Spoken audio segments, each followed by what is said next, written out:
The film White Noise was released on Netflix in September of last year.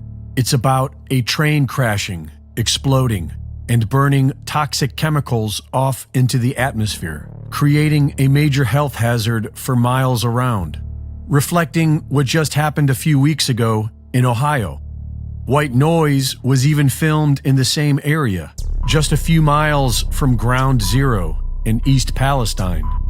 Some people will call this a coincidence, but these days, believing in coincidence can cost you your life.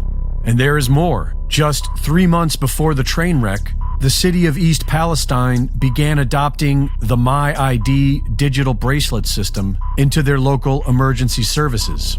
Being touted as the ultimate ID system, MyID is a digital ID company dealing primarily with digital ID bracelets for the medical industry. Bracelets designed to make it easier for first responders to access your medical profile in the event of an unexpected emergency. And just a week before the crash, they began handing these bracelets out to all the residents of East Palestine.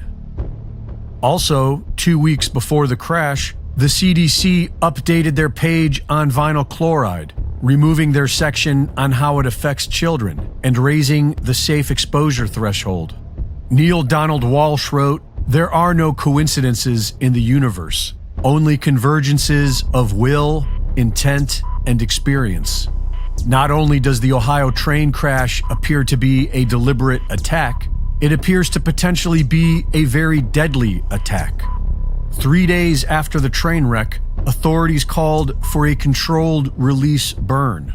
Controlled in that they would initiate the spark that will burn all the chemicals and cargo together in a massive chemical fire, potentially putting millions of people's lives at risk. The vinyl chloride spill at Camp Lejeune was small in comparison to what happened this month in Ohio, but it still poisoned over 1 million people, and it took decades for the effects to materialize. A new federal lawsuit against Norfolk Southern alleges that 1.1 million pounds of vinyl chloride was spilled into the local environment. The vinyl chloride metabolite chloroethylene oxide attacks human DNA and can take years to start showing up as cancers and other disease. There is arguably no safe dose for exposure. Leading expert in the study of vinyl chloride, Dr. Julianne Baer, agrees and says that nobody should be drinking the local water.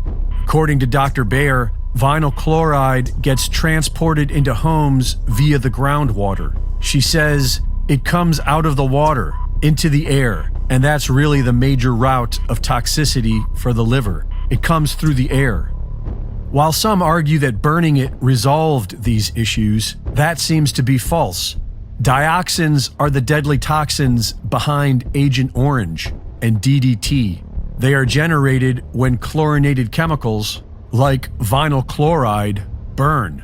In fact, the exact reaction that happened in East Palestine when they decided to burn vinyl chloride and PVC pellets together was arguably the most efficient and deadly way of dispersing dioxins into the environment, and could equate to being one of the biggest chemical weapons attacks in history.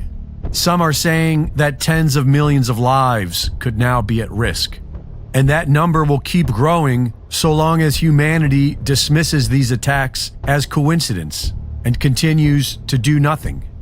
Reporting for InfoWars, this is Reese.